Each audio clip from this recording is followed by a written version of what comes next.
Today, we are in Winter Park, Florida to discuss the filming locations and mysterious ending of a film called The Face of the Phantom. Hi everybody and welcome to the World of Micah. As most of you know, I'm a huge fan of B movies, classic horror films, wearing a Vampira shirt today. And when I find out about B movies and old classic horror films, I get intrigued. I kind of want to check these out, watch them. I am a fan. I do watch these films. And sometimes I like to go even a little further and find out where they were filmed. And I was on IMDB looking up filming locations in Central Florida. Well, I came across a film called The Face of the Phantom. I've never seen this film, never heard of this film. I guarantee 99% of you have never seen or heard of this film because it doesn't exist. There's no footage of it on the internet. I'm not saying it doesn't exist in physical form. As far as I know, digital form, it doesn't exist. There's nothing on Google except for a few newspaper clippings that someone graciously dug up from the archives in Florida and put them on IMDB for all of us to see. That's it. There's no movie trailer on YouTube. Nothing exists of this movie. But in 1959, a phantom lurked around Winter Park. And we are gonna uncover the truth, as far as we know, of what really happened here in Winter Park, Florida. According to sources on IMDB, from trustworthy newspaper sources of 1959 that someone graciously put on the internet for us to follow along with. Now, let's take a closer look. You know, I always say, I can see why they filmed in Florida back in the day. You could go pretty much anywhere here and be transported to any kind of location or year, you know? Anything could really paint the backdrop of any kind of style or era you need. And our story begins here with a newspaper article from the Tampa Bay Times in January of 1959. Veteran Hollywood producer John Fontaine said yesterday that St. Petersburg may be selected as a filming site for a crime movie starring his wife. The film will star Miss Calvette, Lon Chaney, Gail Russell, John Carroll, Jorah McCready, Jackie Coogan Jr., Gerald Moore, Miss Calvette, who arrived from Haiti Saturday with her husband, returned to California on Monday. I gotta be honest, if I was a kid, or heck, an adult, in 1959 and read that newspaper article, the Tampa Bay Times, I'd freak out. I always imagined myself as one of those kids in the Monster Kid era, you know, in the 50s and 60s, who had always had the famous monsters of Filmland magazines and be obsessed with Vincent Price, because I kind of was that kid. Let me tell you something. I was a scared child. When I was a child, I was terrified. I was scared of a lot of things. And I think that's what sparked my curiosity. Was I was so young and I would like turn on like HBO or something. And my mom did not know I was watching these things because I was sneaky. But I would watch things like Vincent Price films. And my grandmother showed me Vincent Price films. And that made my curiosity grow even further. And you know, and so I would watch a lot of these films, and I always imagined back in those days, I would have been one of those kids that was like, Dad, did you read in the newspaper they're making a monster movie in Florida? What a time. What a time, I gotta tell you. Especially with the names Lon Chaney, Jackie Coogan Jr. This kind of is like, you know, Hollywood coming to your backyard in Florida. Mr. John Fontaine would have been my hero. He's like Lawrence Woolsey in the film Matinee with John Goodman, you know? He's the Alfred Hitchcock, he's the Ed Wood. Heroes, the Tim Burtons, you know? He's bringing the monsters. What a time. Well, our story kind of ends there. There's no talk about why Lon Chaney, Jackie Coogan Jr., any of those big name stars weren't in this picture. And we don't even hear about what Mr. Fontaine had to say. And they always mention that this phantom was heavily influenced and resembled Lon Chaney's Phantom of the Opera. Maybe Lon Chaney just didn't want to pull a Bela Lugosi and be only known for that, you know? And no offense to Bela, I adore Bela Lugosi. Heck, I adore Bela Lugosi. But Bela got, you know, locked into Dracula. That was his, you know, that's what he was known for. And it's okay. But maybe Lon Chaney didn't want to do that. Just my opinion. And Jackie Coogan Jr., who knows? You never know what happened, you know. But all of a sudden, there's a gentleman by the name of Harry Whittington who has Whittington Productions, and that's where our story kind of shifts gears. It's a completely different cast, and it physically gets made. And there's a new leading lady in town, Miss Florida 1959, former Rollins College co-head, which is local here to Winter Park, Miss Diane Tauscher. She is the new leading lady. She's gonna star in this new film that's gonna be shot in her local town, right here, right outside the college she attended. Also, her co-star, Jack Met, was also a Rollins graduate. So we had two local college graduates here, Rollins, students of Rollins, starring in this film. And our Phantom was not Lon Chaney or Jackie Coogan. No, it was a man named Tom Alderman who was in a film here in Winter Park called Nightmare. It's a TV film, future date. He also played in that, so he was like a local actor here in Central Florida is what I can gather. Tom Alderman was our Phantom. So the big name was obviously Jack Met and Miss Diane Tauscher, the bigger name, Miss Florida, in from Rollins. So they had their cast, they had their location, and they did film this movie. It apparently was made and released. Unfortunately, there's no copy of it anywhere, unless someone has like a VHS or heck, I don't know, reel to reel of it. Nothing exists online except for what I am showing you in this video. But we do know they filmed at least the final scene, because in August of 1959, the Orlando Evening Star released a newspaper with a article saying Phantom shooting near end. So they're wrapping up production here of this this Phantom movie that they're filming here in Winter Park, Florida. Imagine what like some of the locals who like don't get it, like they're starting to hear this stuff like there's a Phantom lurking here in Winter Park, Florida. I don't know why I sound like a pirate there. The Phantom that has been prowling Winter Park of late finally came to a violent end this week when he bagged a sharpshooting policeman off the 150-foot radio tower of Palmer Electric Company at 875 Jackson Street. Of course, the shenanigans are all part of the plot of a movie, Face of the Phantom, currently being shot in the Winter Park area. The radio tower scene is the climax of the flicker thriller, which stars Diane Tauscher, the 1959 Miss Florida, and Jack Met, Orlando Rollins College graduate. Fred Taylor, also of Orlando, plays the second lead, and Tom Aldrin, St. Petersburg, plays the Phantom. The production is a first of director Harry Whittington, whose Whittington Productions is filming the Whodunit. A native of St. Petersburg, Whittington is no stranger. However, to movie making, he has had some 10 movie scripts produced. Whittington said yesterday his company hopes to wind up shooting here in about a week.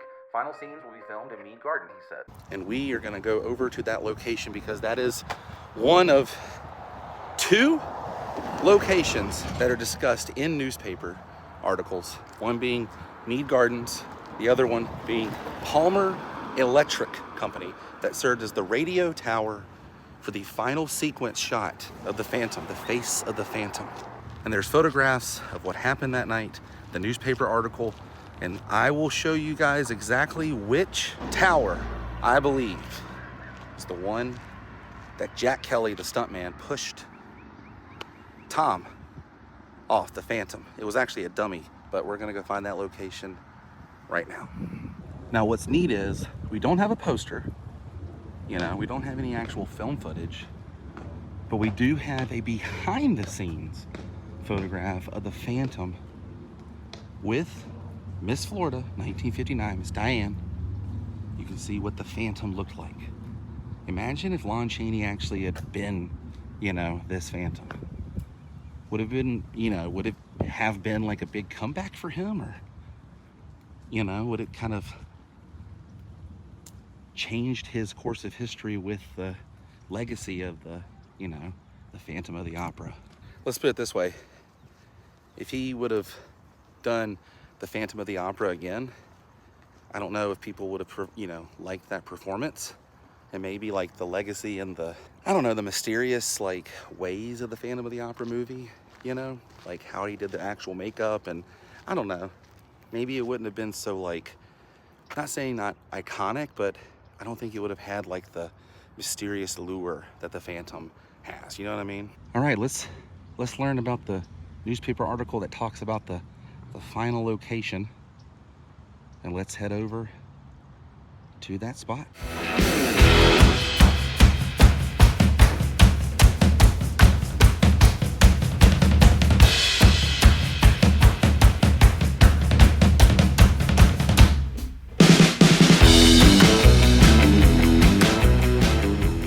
Spoiler alert, the Phantom does not make it in this B movie, which I don't know if it was really a B movie, but the Phantom is pushed off a tower to his death.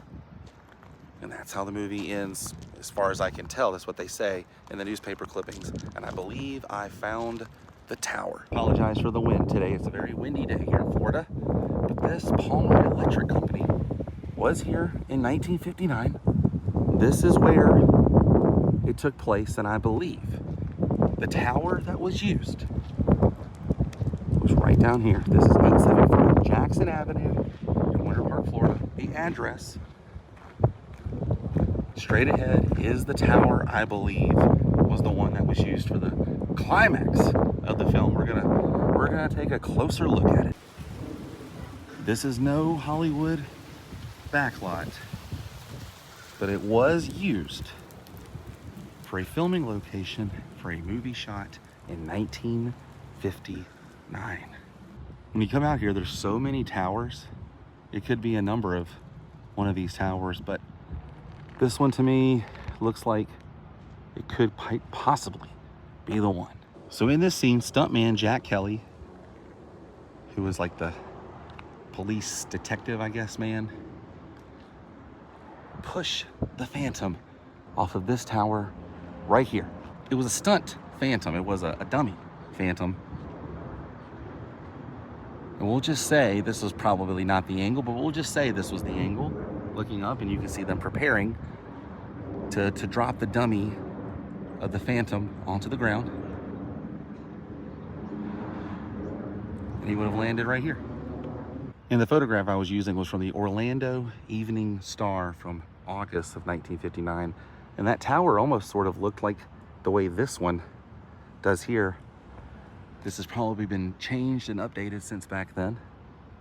But this is like the tower I believe was used. I can't find any other towers unless they've been removed, which I doubt. But that's what I believe is the location right here. And if he would have been pushed off of this tower here, he would have fallen right down here. And then there was the photograph of Jack Kelly from the film checking the Phantom's pulse. Obviously did not make it. And I don't think this has really been touched. This little ground area here, you know, why would they ever pave this? And it makes sense because it looks the same from the film. And if this is the tower, those top beams were removed, you know, and they modernized it with that little square bit. That's what I'm thinking they did. They removed the top area that looks like this style and replaced it with this new style since 1959. That's my educated guess. That's my hypothesis. So trying to debunk this forgotten film, and no one's ever talked about this filming location except for IMDB.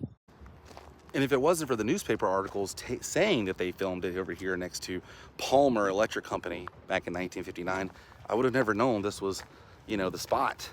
And those two photographs they have of Jack Kelly pushing the Phantom off of the tower, that's like it. That's like the only thing. There's a few other backstage scenes where we can actually see the Phantom's face, and he's with Diane, Miss Florida. It's like they were making their own Plan 9 from outer space. Amazing.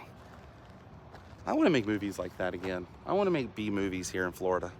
And Winter Park is, you know, no stranger to films. They have filmed a number of things out here in Winter Park, Florida, but I can't believe this right here could quite possibly be the backdrop of a forgotten 1959 horror film. Back in the vehicle, trying to stay a little hydrated today with Gatorade and water. I'm curious now. I'm going to drive around and see if there's other towers and just show you guys. So if you're, you know, like me, when people show certain videos, you want to see, like, wait a minute, if only he could turn the phone to the left or turn the phone to the right. You know, it's like, I want to show you guys that. So we'll ride around, see, maybe you guys, if you see something that I don't, point it out. I like to get you guys involved, you know, and everyone put their opinions in. I'm no expert. I'm more of a documentarian. I like to document things, get other people's opinions, you know, and just put it out there for people to kind of decide for themselves, because we weren't there in 1959. All right, leaving the location that I strongly believe was the filming location. And all of this straight ahead is the backside of Palmer Electric. So we can see this side. There's a wrestling school there. And a spa. I do not see any other towers except for the big one in the distance, which I know that's not it. Okay, this is Palmer Electric right here, literally the backside of Palmer. And I don't see any towers. It's kind of funny though. Some like old film studios in Hollywood kind of look like this now. It's a bunch of just new businesses and weird stuff. See, there's no other tower over here except for that huge tower in the distance, and I don't know. We'll go over there and check that one out. And the reason I strongly believe the one over by Four Rivers is because it said the tower was on Jackson Street, and this big tower over here is not on Jackson Street. Yeah, see, this tower here is way too big. I'm gonna say no, that's way too new. Yeah, I'm gonna say our tower is this guy right there. That's the one that makes the most sense to me. Who would have thought? A Hollywood backlot. Winter Park, Florida. We're gonna head over to another filming location that was mentioned in the newspapers here in Winter Park. Now, supposedly they filmed here at the Mead Botanical Garden in Winter Park, Florida. Didn't find any photographs or screen grabs from those scenes, but Mead Gardens was here in 1959. And supposedly they filmed here. Well, we have reached the end of today's episode. I hope you guys enjoyed this episode. I had a lot of fun traveling around Winter Park, kind of discussing the mysterious just history of this weird film that was shot in Winter Park. The Face of the Phantom. If I ever find a copy, trust me, we will find every spot if we can. If you know of any copies out there or have anything, hit me up. I'll see you guys in the next episode. Thanks for being my friend. And stay weird. Goodbye.